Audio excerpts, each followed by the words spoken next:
We are live now. Right. All right. I don't know if someone wants to start off or I can start off. This is our module 2 discussion, and I guess we can probably jump right in. I got the print off in front of me, so if I'm looking down, I'm not ignoring you. I'm just going off what it says. But it talked about looking at the SurveyMonkey, going into it, looking at it from a coworker perspective for the 360 eval. So I'm assuming, is that what you guys did, the 360 degrees? Yeah. Yep. Perfect. And then comparing that to the LPI, and that one kind of confused me a little bit because the form that's on there for this discussion is like the answer key. It's not necessarily all the questions to LPI, so I was trying to guess what they might have been asking to get to it. So then it talked about for the first question, do a kind of compare of the style and content of both LPI and 360 and what you thought. Some of the stuff that I just had written down and mentioned is that, and please, anyone jump in at any time. I put that I thought that LPI is a set of questions designed by LPI to assess how often leaders engage in the 5 practices of exemplary leadership. And from the LPI results, that those that use the 5 practices more are more effective than their counterparts in leadership. And that actually, I took that out of page 20 of the book. And then I compared that with SurveyMonkey's, the 360 view allows the questions to be asked of leaders or supervisors and coworkers. So this survey is more, it can be tailored and fitted to anyone, where I felt like LPI was a little more concrete, like you had to ask their specific questions. SurveyMonkey's questions, I just answered that, can be a little bit more adjusted. SurveyMonkey also asks more open-ended questions that allow for more interpretation in different ways of what its meaning was and what it was looking for. Some of the examples, I think it was like the second or third question, said, how often is your coworker late? And in a typical week, are those hours clocked by your coworker greater than, fewer than, or about the same as the hours that are typically worked? I thought that, I mean, those are ethical-based questions, but they almost kind of opened up for, I don't want to say pitting one against another person, but I kind of liked more of the LPI style and how it focuses more on the 5 practices. I liked how the LPI aligned each question with the 10 commitments and the 5 behaviors, so it kind of showed you why it was asking it, where I thought that the SurveyMonkey's was a little bit more subjective and you had to interpret it in your own way more. Mm-hmm. I would have to agree with everything you just said. Sweet, I'm done.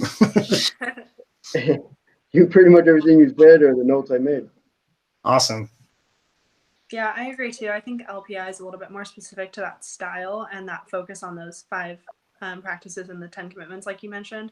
But SurveyMonkey, I don't know if you guys looked at all the different surveys they have like under that topic, but they have a lot of different themes and kind of styles to them. And like you said, they're more open-ended, where maybe if you want to have like a deeper conversation with someone that you're interviewing or having a review with, they might be more helpful. But if you're just trying to rate someone, I feel like LPI is a little bit closer to that style. Right. Yeah. SurveyMonkey reminded me of the surveys that are sent to me once a year to rate my supervisor. And said it's very broad. You can open end. You can either go right up the middle, or you could destroy them, or you could make them look like godlike. But very open-ended, very broad. You can tailor them however you want. LPI, like you said, is geared towards the model the way, inspired shared vision, challenge process. Everything that's LPI is geared straight to what we're learning. So it's, in my opinion, you're going to go towards LPI, I guess. Yeah, I could see, I guess I could see a benefit to both. SurveyMonkey, and maybe I'm getting a little off track here, we've used it a few times with like our association, where somebody goes, hey, let's send out a SurveyMonkey, and it's open form. whoever sends it out or the president writes the questions of, hey, what do you think about this? How do you want to respond? And then they tally it up and we go forward. I've never used it for the purpose of evaluating one another. We have recently adopted like a Core 360 type evaluation at work for how we do our annual evals. And being that I'm a supervisor, I'm in an exempt status. So my pay raise is based off my evaluation and performance scores. So I take those seriously. Mm-hmm. But I've also had prior in my organization, we would get like it's called a halogen eval, where it wasn't direct report related. It was just your supervisor wrote it. So if you didn't have the best relation with your supervisor, they could kind of hang you on that eval a little bit. So I kind of like the 360 approach where it encompasses everybody's thoughts. But at the same time, you got to be careful because it's a little bit subjective too. The LPI, I think, has benefits because it has very specific questions that are looking for specific content. Mm-hmm. Yeah, I haven't used SurveyMonkey for any kind of evaluation either. It's always typically kind of like a voting or trying to get like how people feel about a certain topic, especially within organizations. So it's definitely a different use that I hadn't really thought of before. Yeah. And I was looking at the LPI, and I write eval for my guys just once a year, and it's basically, I look at it as kind of checking the block sort of deal. But after reading through these LPIs, it started making me think that I should implement some of that into when I write the evaluations. But my evaluations are only based off 5 points, and they're all job based. So I'm glad that I saw this LPI in a SurveyMonkey actually, because it's gonna, I think, enable me to do a better evaluation, a more thorough, I guess, instead of stuff that I remember throughout the year. Mm-hmm. So maybe I was reading the LPI. I mean, it a little different, but LPI, like take number 5, for example. I don't know if you have it open, but it's praises people for a job well done. Is that the question, or is that what the objective is and it asks it in a different way?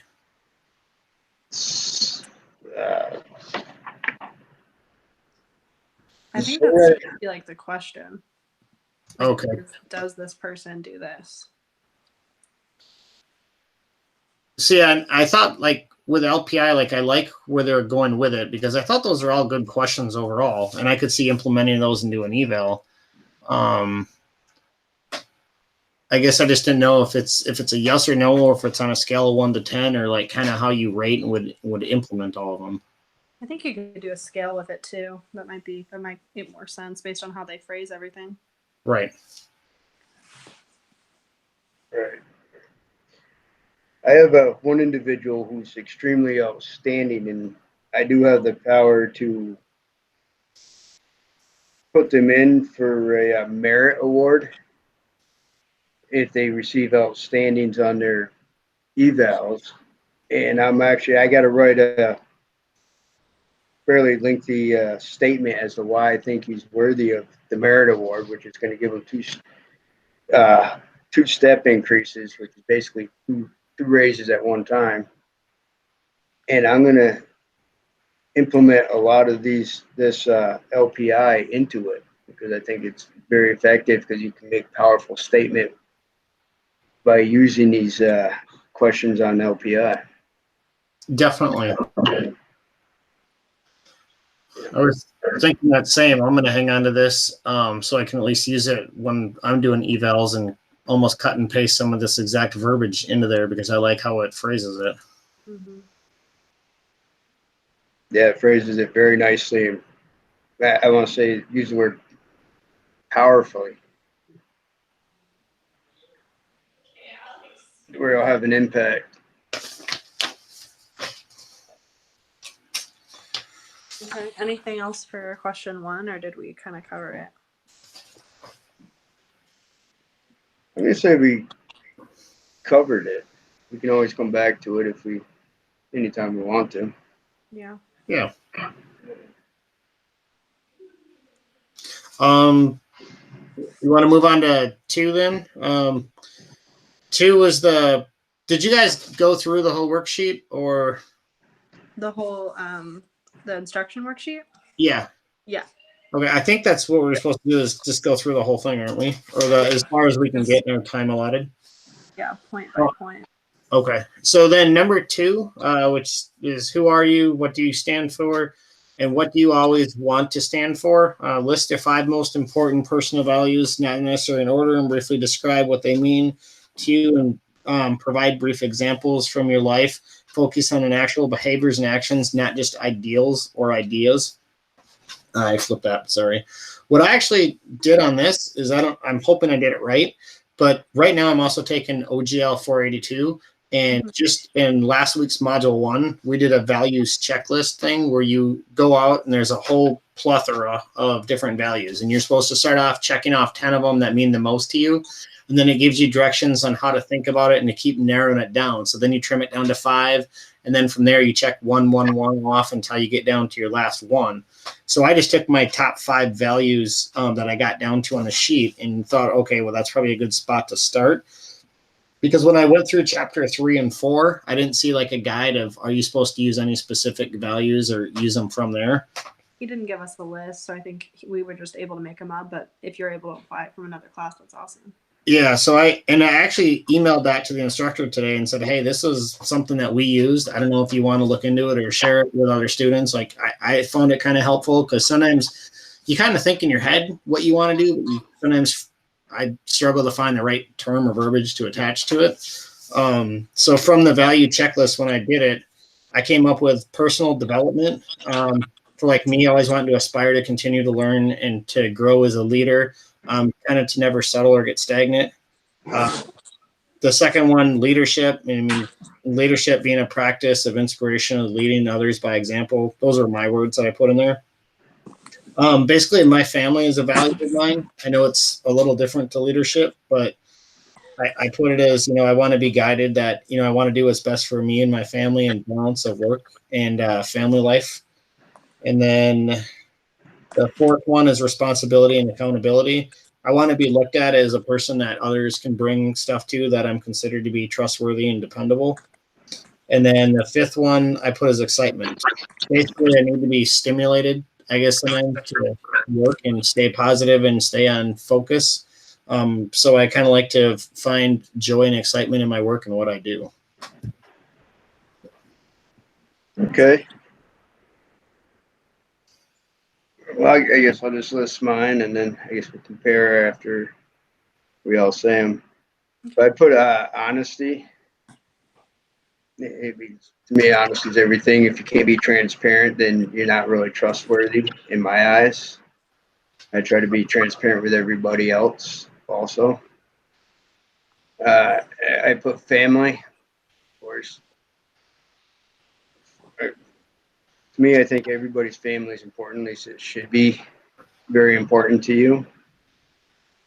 Good relations, co-workers, friends, etc. I'm a strong believer in karma, and if you maintain good relations, you can get through just about everything or anything with people. Security is important to me. Financial safety, well-being. I just growing up, I came from a life of hard knocks and pretty much had to keep street smart and fend for myself and all that. I'm not going to get into a lot of detail, but now that I have family, security is very important to me. Mm-hmm. And respect, my respect towards others, their respect to me. Respect is just something I value, whether like even when I'm in the jail around the inmates and stuff like that, I show them respect and they return it or in towards co-workers or the tenants of all the buildings I maintain, respect towards my wife and friends. Yeah, respect is up there also. Okay. So for mine, I had family also. Family is really important to me, and I was just raised with that value. I'm really close with my cousins and aunts and uncles. Honesty is important to me, both I think personally and professionally. I try and be honest as I can with my employees.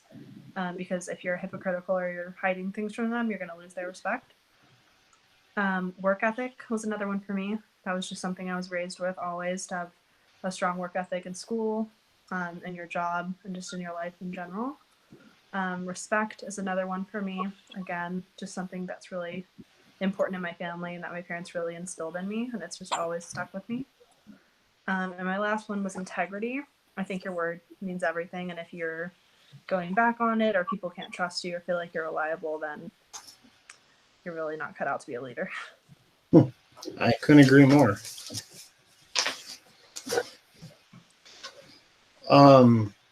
I think we all had a lot of similar ones. It's amazing how there's so many different words to coin certain terms in leadership throughout all the different classes and stuff, but sometimes you kind of hear the same pattern echoed. I mean, for us, we all said family.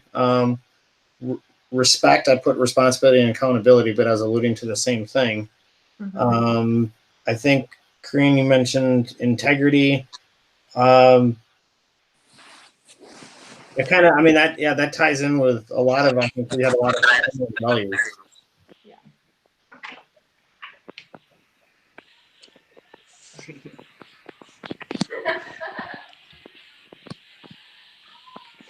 Okay.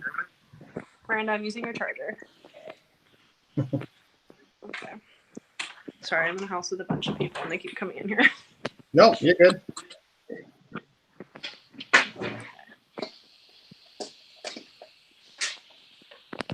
I feel like we kind of covered the next question too, which was compare your values. Do what? I'm sorry? I think we kind of covered the next question too, which was compare your list of values to the group. We kind of just went over that.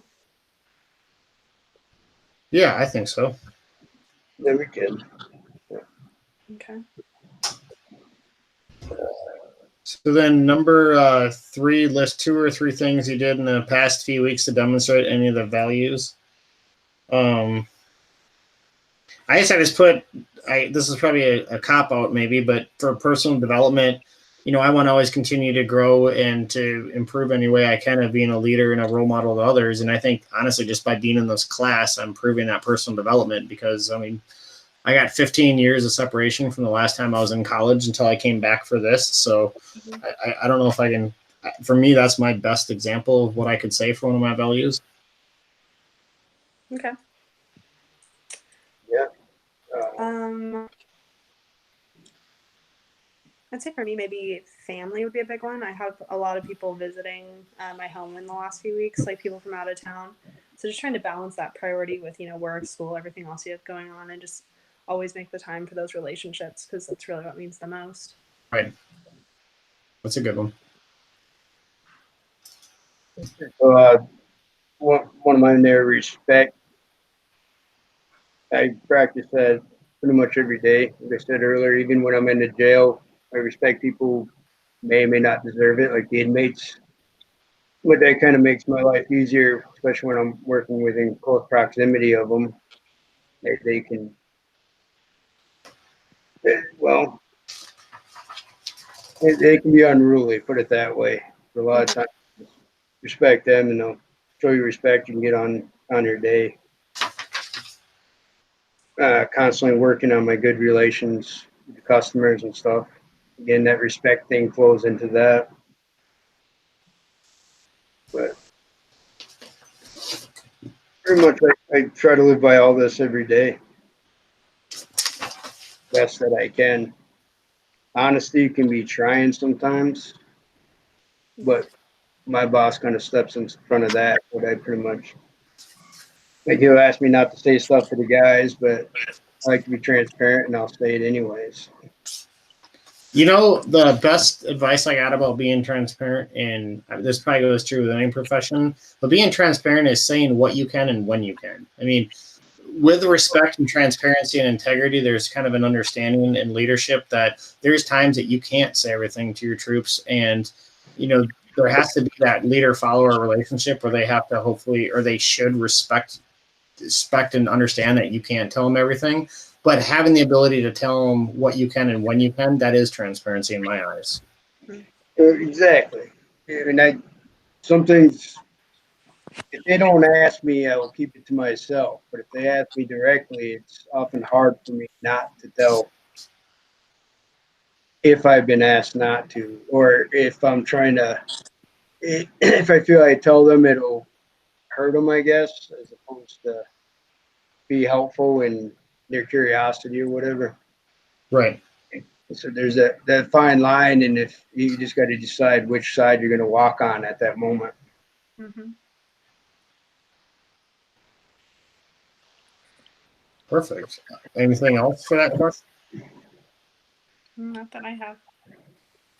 Okay, Rob?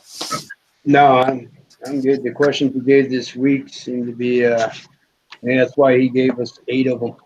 Yeah, I know. I like it's kind of good. It's a good template to use. I guess number 4 it says to do it yourself, so I guess we'll skip over that one. Number 5, review some of the purposeful questions from table 4.1 on page 83, which you should ask daily. So for like, I'm looking at it for teamwork. The question is, what did you do today to lend a hand to a colleague? Well, and actually, it's on the sheet too. Sorry.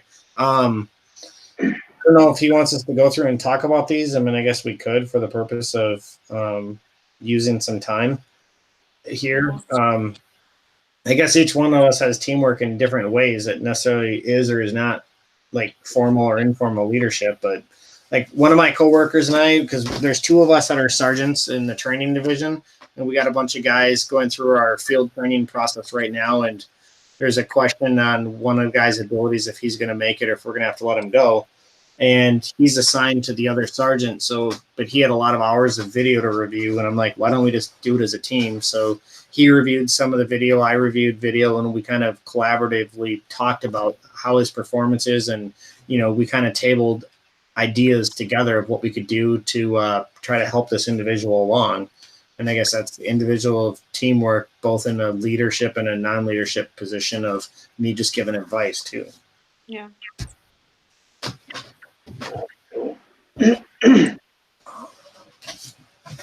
I'm not working right now. Like I'm not working this week, but actually, basically when we go on vacation, we have to have another store manager watch our store for us. So I have another woman watching my store right now, and she was having an issue with an employee that I let go. I'm trying to make a claim that I never gave her her last paycheck, which is false. And so she was kind of texting me and worrying about what she needed to get together and like all the documents and stuff. So luckily I brought my laptop with me, and I just took 20 minutes and pulled up everything that she needed and emailed it to her so that she didn't have to spend hours of her time trying to go through our HR department to get my files, just because I didn't want to work on my vacation. But instead I just, took some time, got what I needed to get together for her and sent it to her so that I could support her. That's perfect. That's that work ethic that you talked about and your integrity all coming out in one right there.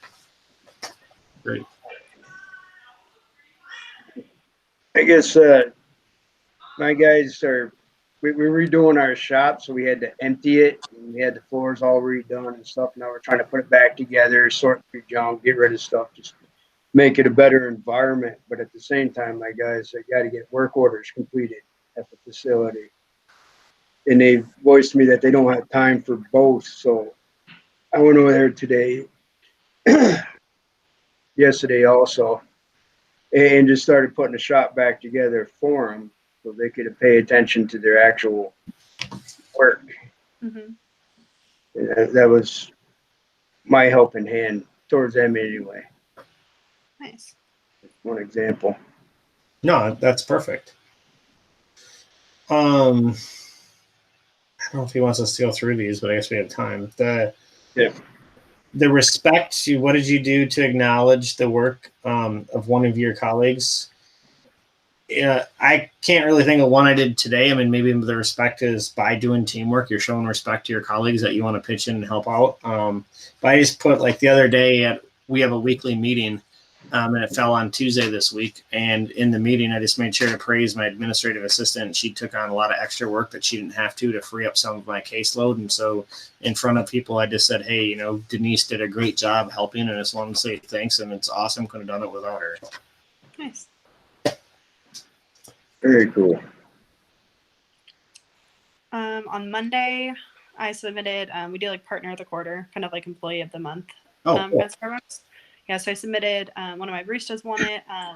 And that's all we really need to do is submit it so they get their bonus. But I just wrote him a little card too and posted something in our group chat that just said great job and that I really appreciated his work. And just those little things go a long way and they mean a lot to people when you just say thank you and take that extra time. You're Starbucks, right? Yeah. I'm totally like off the topic here moment, but there is a ton of people from Starbucks in this leadership, like degree. Yeah. It's because it's an ASU program. Do you guys know about that? I've heard someone talk about it. I guess I don't know the nuts and bolts of it, but yeah, basically it's a free bachelor's degree program. But I have noticed that a lot of the partners are getting degrees in organizational leadership. Oh, okay. That's awesome. And communications is another popular one. Okay. Oh, very cool. So any degree you want to get, your bachelor's, Starbucks will pay for it. Wow. I should Wow. considered that. Yeah, it's awesome. Nice. So that explains why every single class since I started AS has had a minimum of 3 Starbucks employers, and they all claim to be supervisors. Yeah, supervisors or store managers. Yeah, crazy. I was like, are you? Because I was like asking people around here. I'm like, does anyone know about this? And so I didn't know if it's like an all Starbucks thing or only a Starbucks in Arizona thing or. Nope, any store. Oh, that's cool. Yeah, 20 hours a week, and then you can get your degree. Nice. Damn. I guess I should have told my boy to wait a few years because they're just now building a Starbucks near us. Other than that, you had to travel an hour and a half away. So you could have got it covered, man. Yeah, I know. I tell all the like teenagers and high schoolers that I hired that they should do it, and you'd be surprised. Half of them are like, "No, I really want to go to school, have the experience." I'm like, "Really? You'd rather have like 50 grand in debt than get your degree for free?" Well, my daughter will be headed there in 6 years. Wow, I did not know that. Yeah. I'm hoping they roll out a master's program too, because I will definitely take advantage of that. Yeah, that's a no-brainer. Okay. All right, sorry, I went off topic there for a second. But, I mean, you know what? That's awesome though, because there's like continual improvement. I guess we could almost say that that's a great one in learning. Is that by picking the occupation of Starbucks and that helps you kind of with ongoing learning processes and continual improvement on yourself because it's allowing you to take leadership-based courses. Yeah. So we spun that back into it. Boy, learning. What one mistake have you made in the last week, and what did you do to learn from it? Oh, anyone got an example? I'm trying to think of one. I know I'm not perfect. I know there's one in there somewhere. I guess the way I responded to my boss a few times, because back to that honesty thing and being transparent, I'm brutally honest. If I'm thinking it, I'm often saying it. And sometimes the way I disagree with them might not be totally respectful, I guess. Because if I feel I'm being stepped on or pushed or not respected myself, I come back at you the way I think you're talking to me. Right. So I guess sometimes I got to learn to filter when I'm trying to express what I'm feeling towards my superiors. No, that's definitely a good one. It's funny. I can't think of an exact mistake right now to use as a scenario, but God knows I make a ton of them every week. I guess what I've tried to match my values in that, whatever I've tried doing a mistake is just as soon as I make a mistake, I own up to it. That's what I've told my guys is being a supervisor to them is don't ever hide a mistake. To make a mistake, we're all human, but just own up to it and say, hey, this is what I did, but then look for ways to solve your mistake and learn from it. And I guess that's what I try to do when I make one. I would say the same thing for myself. Like, I try not to beat myself up when I make mistakes because obviously everyone does. And, you also just want to see it as a learning opportunity because God knows there's a ton I don't know. And I haven't really been in my position for very long, so there's been a lot of times where I've done something incorrect and I thought I was making the right decision, and but I'll never forget that again. Usually if it's important or something like that, then that lesson's learned, and I just try and take it in stride and keep moving forward. Oh, definitely. Kind of similar to the continuous improvement question, like what did you do in the past week to improve so that you're better? Just learn from your mistakes and take whatever chance you can to learn. Oh yeah. Yeah. I guess that's for me. I'm going through its contract season right now with some of our vendors. So in writing up their new contracts and figuring out what we're going to charge them this year for a price, one thing that I was doing is going back and reading through past contracts, but then I kind of sent emails to some of the people and say, hey, what did you like from using our facility? What could we do to improve it? And any suggestions and things like that. So I try to learn, I guess, by getting outside input and not just assuming that I know everything.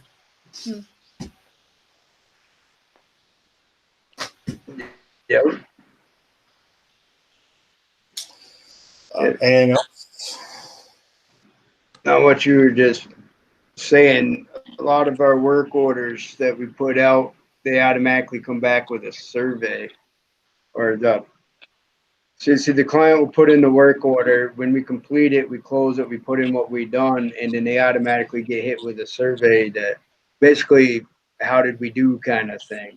And we try to improve off that when they take time to fill it out, which say 1 out of every 20 might fill it out. And out of that one, the ones that they send back, maybe 1 out of every 5 that get replies are a little bit more than good job.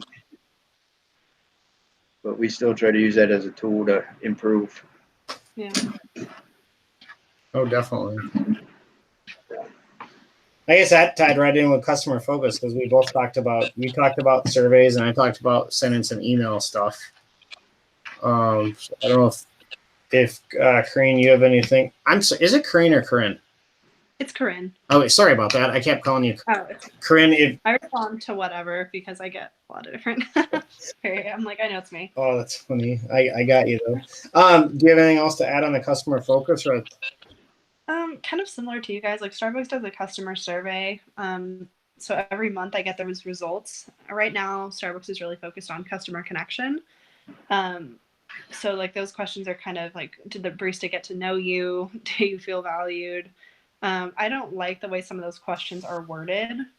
I would just say, if I could change it, I would just be like, was the barista friendly? Or did they greet you? Not did they get to know you? But we try and take that information every month and improve off of it. We have kind of goals of numbers we need to hit. So if we're not hitting those, how am I going to adjust my approach to get my score up? Stuff like that. Right. Good. I think we're probably done with 5 then. If you want, we'll move on. Number 6, what are the most recent promises that you've made? Big or small? I feel like we kind of answered this throughout the process. Do they want like specific examples? It says, what are some of the promises made to someone else, big or small, as long as it was a promise, a guarantee, or your word on something? Think of at least 2 to 3 promises you made in recent weeks. Did you follow through? Did you say what you would do? And if so, did you follow through without being reminded or bugged by another person first? And what did you do in terms of specific concrete actions in the near future, and how can you improve on this?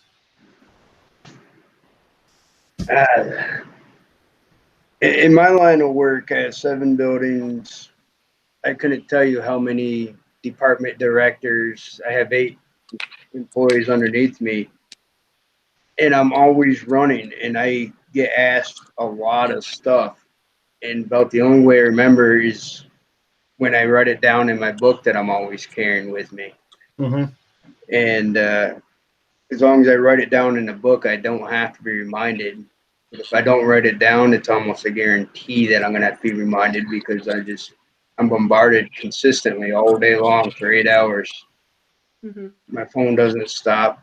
I get text messages. I get what I call drive-bys where people say, hey, can you take care of this? And if I have my book with me, I'll write it down and tell them I will get it done. If I don't have my book with me, then I ask them to send me an email or some sort of reminder like that because I know I'm not going to remember it. It's fast paced sometimes with my employment. Right. Mm-hmm. I think like one promise that we all kept was we all started texting each other just about having this tonight, made arrangements, and we said, last week we'd make it work and do whatever, and here we are. And however terms we needed to remind us, none of us needed to be bugged by each other, and we all were able to live up to a promise that we're here. That's a great example. That was probably a cop out, but I'm going to take it. I'd say like, I don't know, just making sure I follow through on promises to my employees that I make. In particular, like they were nervous about the fact that we had a couple things launching when I'm going to be gone over the next 2 weeks. So I just promised them that I would set them up 100%, make sure they were trained, make sure they had resources and the support they needed so that they could kind of have peace of mind before I left. And I did all that. I followed through with them. They have, the phone number of the person who's watching the store for me. I made sure they were fully trained. They had all the inventory they needed. They had all the information like recipes, help guides, things like that. So I made sure that they just felt comfortable and confident because I know it can be hard on your team when they don't have a leader for a little bit, especially when they're used to having someone who sets things up for them very specifically. Those just start to feel a little bit lost. So making sure that you follow through on those promises so that they feel supported even when you're not there. Good. Nice.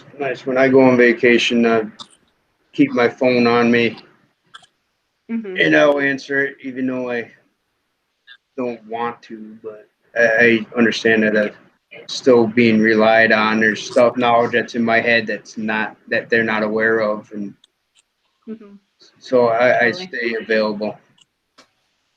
Yeah. Oh, good.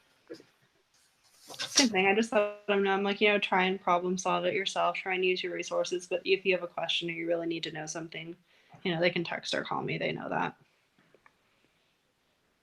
That's good. It's good. I try to let my guys figure it out themselves, but I guess sometimes they're missing information to be able to do so. Yeah. No, I think that's good. We all gave a good promise. I don't really have anything else on that one. You guys want to move on to the next one? Sure. Okay. Number 7, then. Think of an instance when you were in a group and you all had to reach a consensus on something fairly easily. Sorry. It could have been something big or small, or minor or major agreement. How did your consensus connect to your values of the members of the group? How could this positive example help you reach consensus with other groups in the future? I guess scheduling for this. What's that? Scheduling for this group, maybe. Yes. Yeah, we all came up with this. I thought pretty easy, and I don't know how else we could really improve on it. But I guess we just were open to being flexible with each other and transparent, and send out a list of possibilities. And from there, we all just chose the best one and went with it. That is a perfect example. I think, earlier when I talked about I went and helped my partner review a bunch of videos, and we had to read like action reports that the FTOs wrote on one of the new guys. And then we kind of discussed it because, we're in a position that we decide whether to keep someone or let them go. And we both came up very easily with the decision that we need to keep them and we need to offer them more services to show that we've done everything that we can to help this individual along. So if he doesn't make it, I don't want to sound like it's not on our conscience, but at least we know that we made a good faith effort to help him. Yeah. I think that ties into my values for the leadership part, because I think that, like I said, to be an inspirational leader, to lead by example, and responsibility and accountability. I'm accountable for the actions and decisions that I make, and I feel like I can stand behind the decisions I made that day because I was accountable to myself and trying to be accountable to this new person. Yeah, that's great. So, hey, I forget from our last thing. Are you, I guess in disciplinary actions or whatever, you have to go through a bunch of steps, and it makes it very difficult if someone makes a mistake or whatever. Well, yes and no. Maybe I'll clarify. So when somebody gets hired on with our organization, they're on a 1-year probationary status. Per civil service rules, anyone who's on probationary status, we can let go at any time, no questions asked. I mean, obviously, I just need to write up some documentation, but they don't have the protection of the union until 1 year and 1 day. So they have no, you know what I mean? No union or association protection. So if he's in, like, when you get hired, you do 6 weeks of in-house with us where we train you in our training center. And then you get pushed out on the street with a senior officer or a field training officer where you are with that person anywhere from 12 to 16 weeks. Once you're done with that, you're now 22 weeks in and you've got the remaining, 30 weeks basically to go out on your own where you continue to have monthly progress reports written on you and we evaluate that. This individual is almost done with his ride along portion with a senior officer. So he's, 18, 22 weeks somewhere into it right now. And we were deciding, do we let him go on his own? Do we just let him go from the organization, cut our loss, and switch to hiring a new person? And the nice thing is, with them not being up from that year probation, like I said, no questions asked, we can cut them. And so that's kind of the decisions we made. Is do we say we've done everything we can? Is he maybe just not compatible with his training officer? What resources do we have? Gotcha. Okay, that makes a lot of sense. Yeah. My organization, we have 6 months to cut Okay. our losses. Does Starbucks have something? We don't have anything that's like formal. However, I have had district managers in the past that have said if someone's under 6 months and they are having like a repetitive serious issue like time and attendance or attitude, that we can let them go more easily than a senior partner. However, I still have to have the documentation, like the write-ups for it. So it wouldn't be like a very simple process with no questions asked. Like I would still need to have verbal corrective actions, written corrective actions, and a final for them to show that I did try and help them before I let them go. So from a leadership perspective, human resources is a blessing and a curse for all of us. Yeah. I think that's probably true of any organization. Yes, definitely. Yeah. It protects us that it's a pain when you're going through all the hoops with another employee trying to manage them. Oh, definitely. Yeah. I guess then the last question is something that it's like over the next 3 days.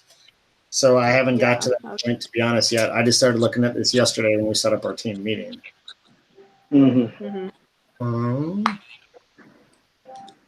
But I guess in a nutshell, I think I can pretty safely say that my actions hopefully align with my values in my practice.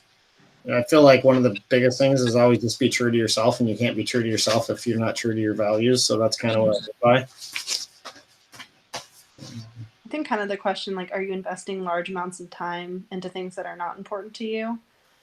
I would say no, unless it's something I can't help. Like, yeah, there's aspects of my job that I wouldn't say are super important to me, but they're necessary. So do I sometimes have to invest large amounts of time? Sure.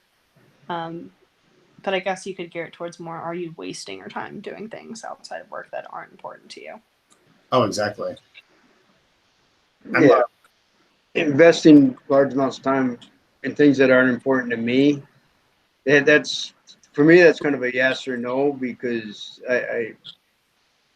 people that work underneath me, stuff that isn't important to me is often very important to them, and to show the respect and that I'm committed in their life also.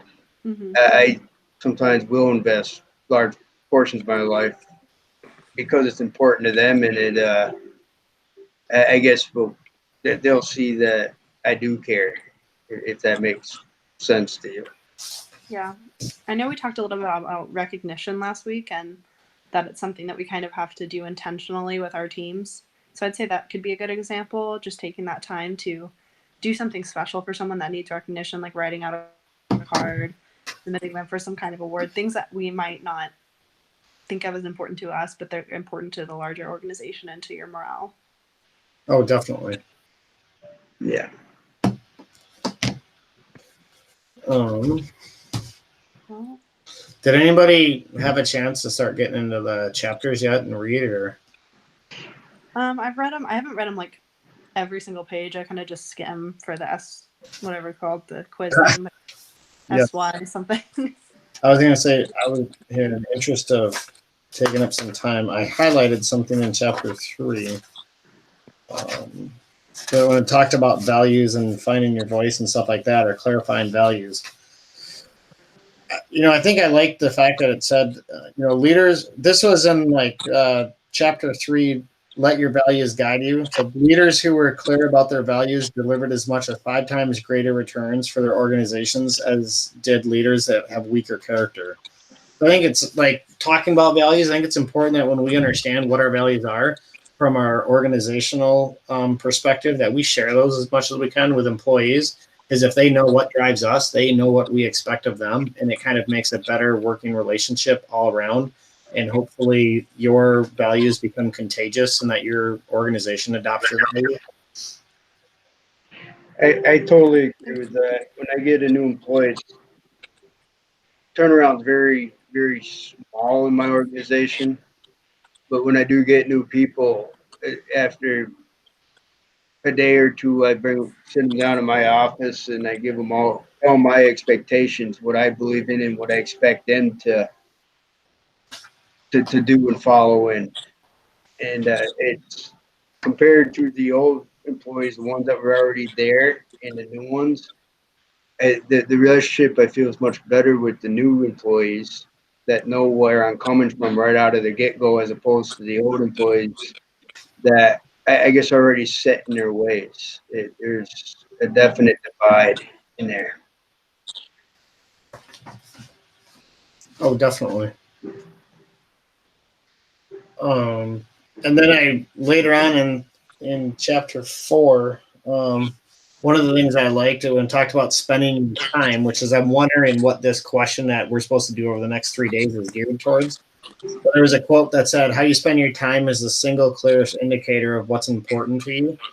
A great example of that is my current sheriff, and hopefully you guys all like me and don't put this on YouTube and tell him to watch this video. But he's a very, you can never take away from the guy that he volunteers and does so much stuff, like with Special Olympics and stuff. Like, no one will ever be able to volunteer to the caliber that this guy does. You can't take it away from him.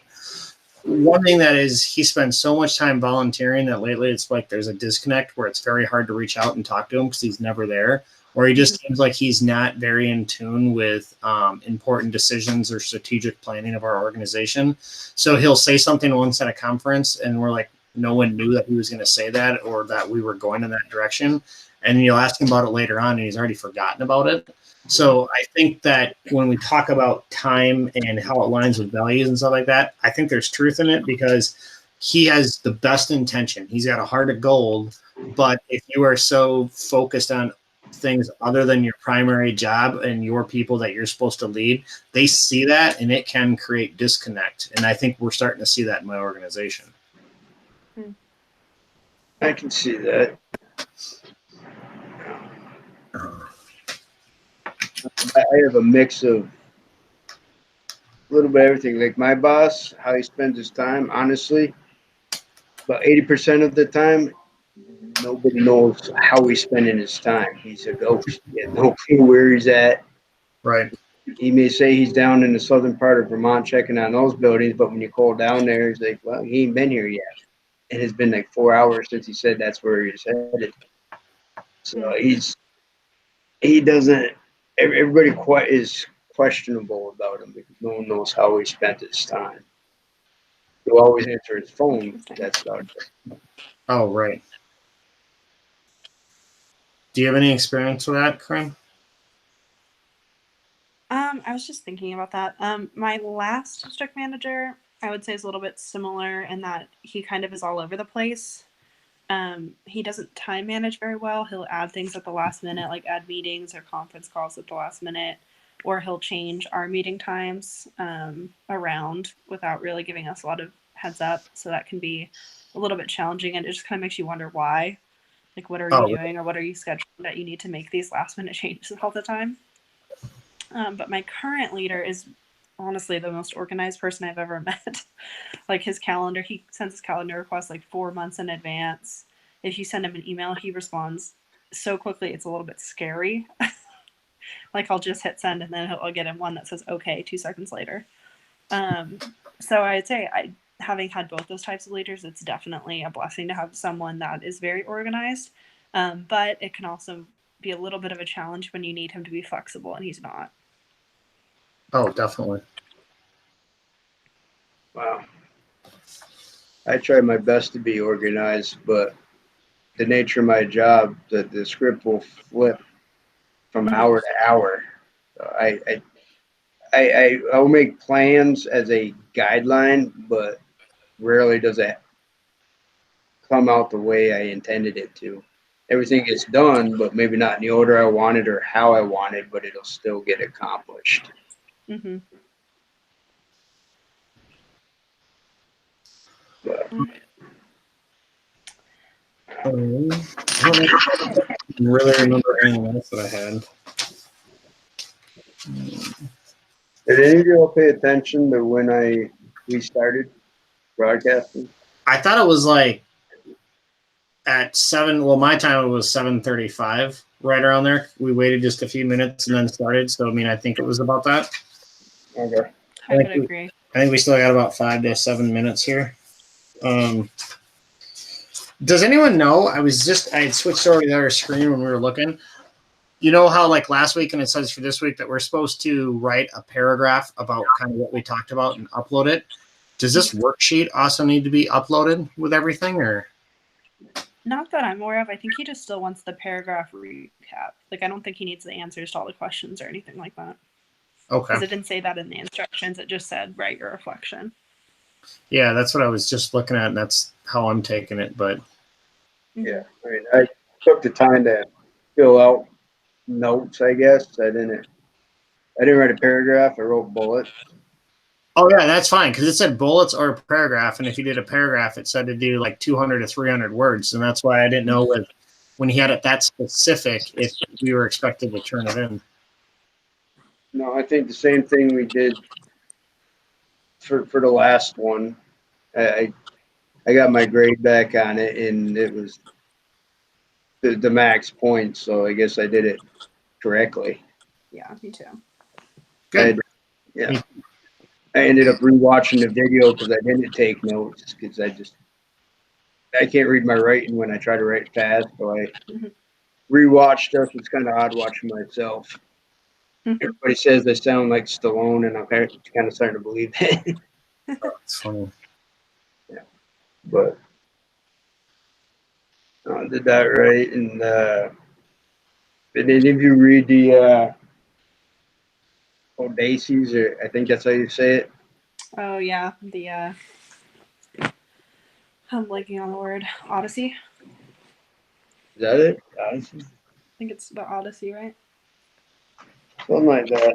Sitting there reading it, wondering why I'm reading it, but I guess when you answer the questions, it makes sense why he Yeah. had us read that. He puts a lot of content in his classes, I'm noticing. Yes, he's more than any other teacher that I've had so far. Yeah. Definitely the highest level of work I've done. Without a doubt.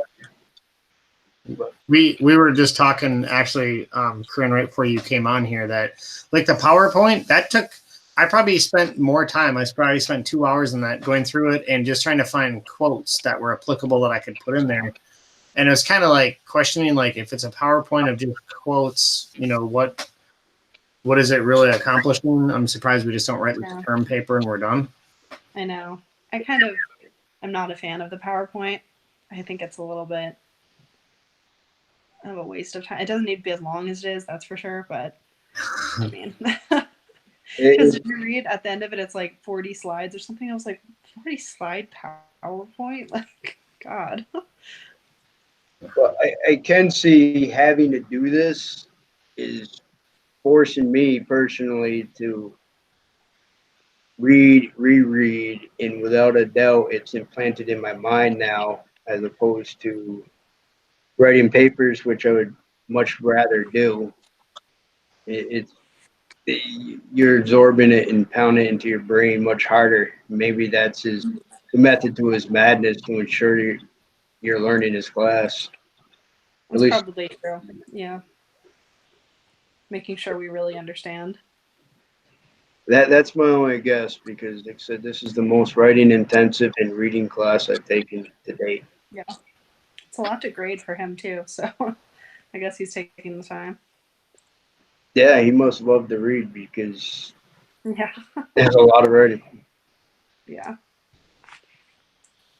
But The I don't know. discussion boards are like essays in and of themselves. Yeah, I'm wondering if he takes the time to go watch every group's. I was wondering that. I mean, this is the second class now that I've done to where you have to go on and do an hour-long discussion each week. Yeah. And I can't remember what the other one was, but I don't know if that the instructor actually watched them all or not. I mean, I think that they watched a few minutes of each one to make sure you're doing it. But, well, I think we're probably got to be right at about our mark. Yeah. Do Do you guys want to pick a time for next week while we're on here? Yeah. Let's see. I think for me, any night next week would work. Next Thursday from like 6 to 8 my time, I have a work meeting that I have to be at. Okay. We could do Wednesday again if that works for everyone. Yeah. Yeah, I think Wednesday we could probably stay solid on it now. Do you want to do the same time? Yeah, that works fine. Tonight? I know Makes it for easier. for my time it's 7:30, so I think 5:30 Pacific and 8:30 your time, Rob? Yep. Okay. We can stay solid. That in the corner of my screen, it's saying Hangouts on Air is going away August 1st. When does this class end? Well, we're on week 2 and it's only 6 weeks, so a month from today. It says what ends? The Google Hangouts on Air.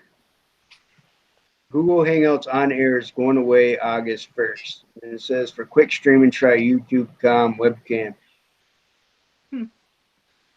Well, if we need one, if we need 1 week, we can always use Zoom too. That's really easy to record. That's what I use on my other class was Zoom. Yeah, so we have some options. Yeah, we'll figure it out, and maybe there'll be some more explanation by then. Yeah, definitely. Yeah, say because this here's is the only way I know. So if we have to go to a different thing, one of y'all gonna have to. Yeah, that's no problem. Yeah. Okay. Well, cool. Rob, do you want to do what you did last week and just send us the link after you put it onto YouTube? Absolutely. Awesome. Thanks for doing that. Good meeting again, guys, and we'll just do same time next week. Perfect. I'm gonna stop our broadcast right now.